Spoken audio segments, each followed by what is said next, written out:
పహల్గామ్ ఉగ్రదాడి ఆపరేషన్ సింధూర్ నేపథ్యంలో పాకిస్తాన్పై యావత్ భారతీయులు తీవ్ర ఆగ్రహంతో ఉన్నారు. ఇదే సమయంలో నెట్టింట మరో చర్చ మొదలైంది. స్వీట్ మైసూర్ పాక్ పేరును మార్చాలని కొందరు సోషల్ మీడియాలో ప్రతిపాదనలు చేశారు. కొందరైతే మరో అడుగు ముందుకేసి దీనిపై మీమ్స్ కూడా చేశారు. నెటిజన్ల డిమాండ్ ఓ వ్యాపారికి బాగా నచ్చేసింది. అందుకే తమ స్వీట్ షాప్లో విక్రయించే మైసూర్ పాక్లో పాక్ పదాన్ని తీసేసి కొత్త పేరు పెట్టాడు. మైసూర్ పాక్ను మైసూర్ శ్రీగా మార్చేశాడు.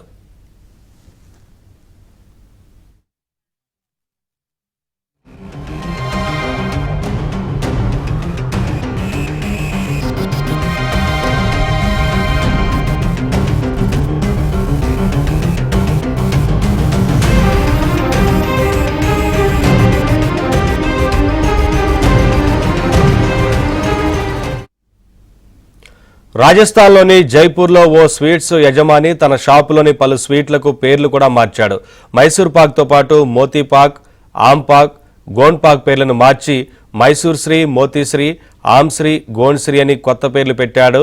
స్వర్ణ భాషం పాక్, చాందీ భాషం పాక్ను కూడా స్వర్ణశ్రీ, చాందీశ్రీగా మార్చేశారు.